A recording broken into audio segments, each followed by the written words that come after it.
അപ്പം ഞാൻ വീണ്ടും മാതാവിനോട് ശക്തമായിട്ട് പ്രാർത്ഥിക്കാൻ തുടങ്ങി. എനിക്ക് തന്നേ പറ്റത്തുള്ളൂ, എൻ്റെ കുടുംബത്തെ രക്ഷിക്കാൻ എനിക്കൊരു വഴി അമ്മ തന്നേ പറ്റത്തുള്ളൂ എന്ന് പറഞ്ഞ് കരഞ്ഞ് പ്രാർത്ഥിക്കാൻ തുടങ്ങി. എപ്പോഴും എനിക്ക് കരച്ചിൽ മാത്രമേ ഉള്ളൂ. ഞാൻ അവിടെ ചെന്ന് മാതാവിൻ്റെ ഫോട്ടോയിൽ നോക്കി കരയും.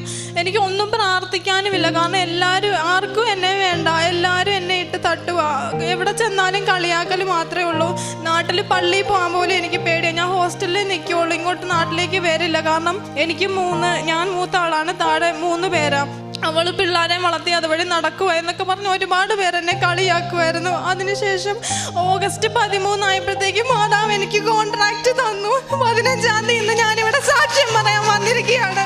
എന്നെ കളിയാക്കിയവരുടെ മുന്നിൽ, എന്നെ പരിഹസിച്ചവരുടെ മുന്നിൽ, ഞാനൊന്നും ആകില്ലെന്ന് പറഞ്ഞവരുടെ മുന്നിൽ മാതാവ് എന്നെ വെല്ലുവിളാക്കി കാണിച്ചു. അവിടെ ഏറ്റവും നല്ല ഹോസ്പിറ്റലിൽ ഏറ്റവും സാലറിയിൽ സെപ്റ്റംബർ ലാസ്റ്റ് ഞാൻ ജർമ്മനിക്ക് പറക്കുകയാണ്. എൻ്റെ അമ്മയ്ക്ക് 1000 നന്ദി.